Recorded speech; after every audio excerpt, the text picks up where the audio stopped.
Welcome back to the channel. My name is Thomas Fletcher and I'm the host of both the Military Social Work Network and the LCSW Network. If you're new to both of my channels, please do me a favor by smashing that like button, by subscribing to the channels, and by sharing this video with your social work colleagues and friends.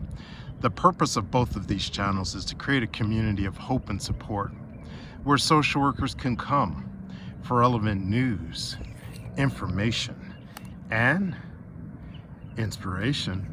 Welcome back to our Ask a Military Social Work series.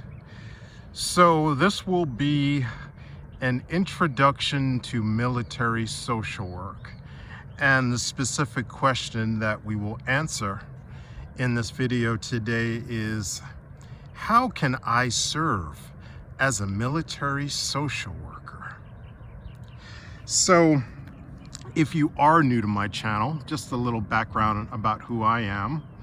And you can feel free to reference earlier videos on both channels, the Military Social Work Network and the LCSW Network.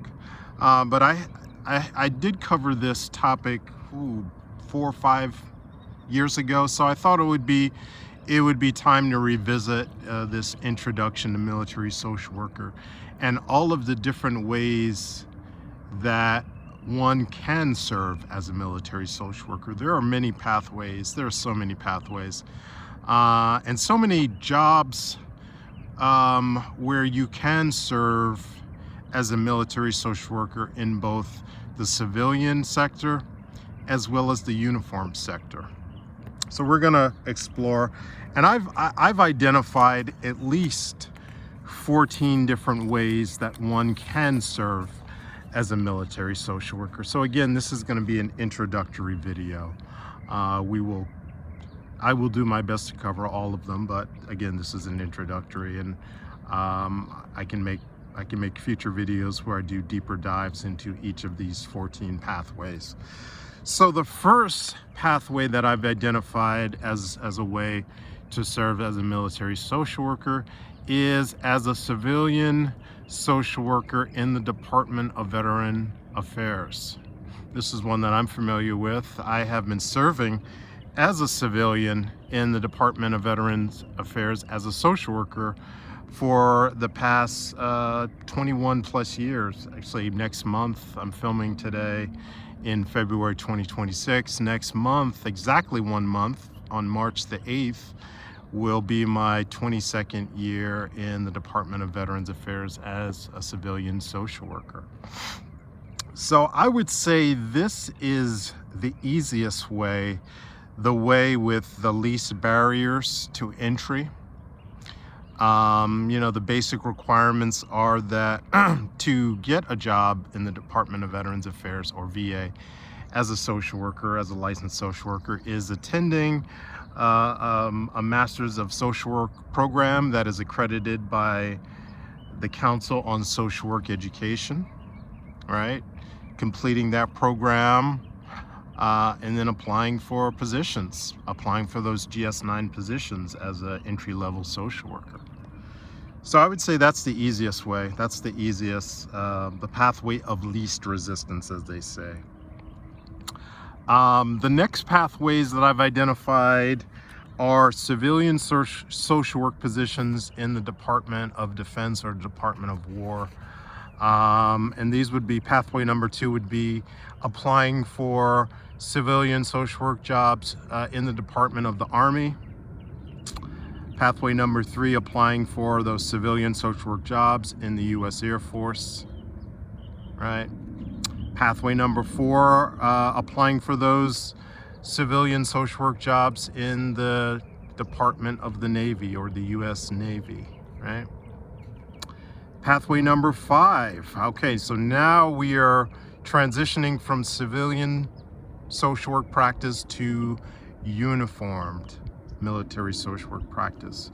So pathway number 5 would be applying for first of all, joining active duty, speaking to a recruiter, an active duty recruiter who specializes in healthcare professional recruitment, and applying for either direct commission, social work uniform job in the U.S. Army. Okay, that's pathway number 5, Army active duty social work. Pathway number 6 would be doing the same thing, but applying for an active duty position as a social worker in the U.S. Air Force.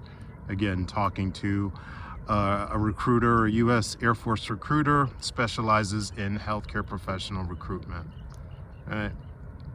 Pathway number 7, similar, but you'd be applying for active duty social work position in the U.S. Navy. Okay. Pathway number 8. So now we've gone from, we've done civilian, we've done active duty, now we're going to transition to reserves.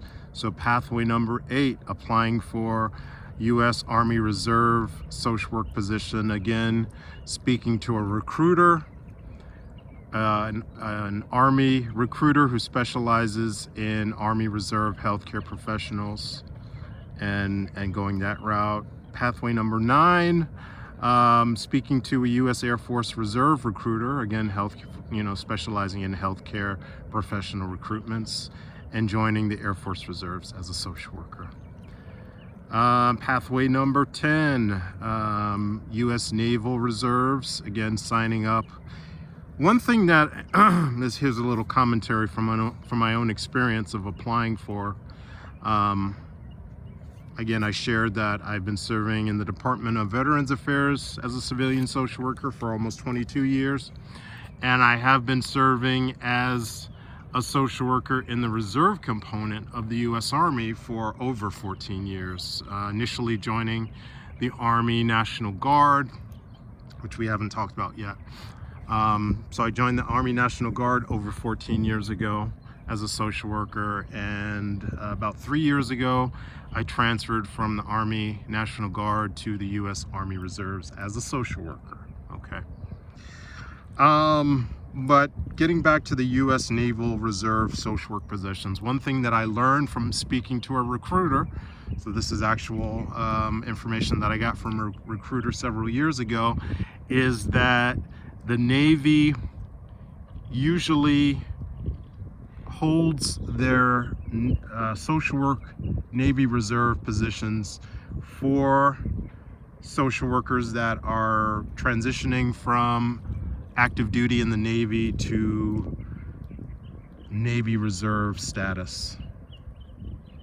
So just keep that in mind. I mean, I'm not gonna discourage you from applying for Navy Reserve job if you haven't already served in the Navy, but you may find out that if you have not served in an active duty naval social work position, you may not be able to get those Navy Reserve social work positions. But I'd love to be corrected if I'm wrong. Again, that was several years ago.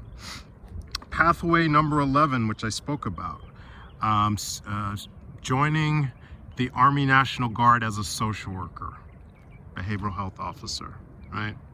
And that's something that I have experience with. I actually did that back in 2011. I direct commissioned into the California Army National Guard, right? You know, I spoke to a recruiter, an Army National Guard recruiter in Manhattan Beach, I believe it was, yeah.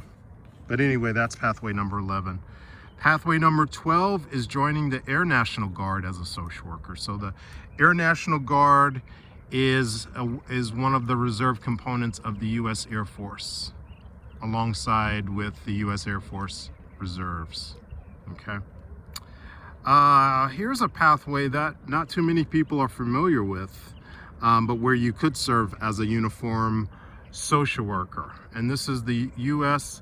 Public Health Service Commission Corps.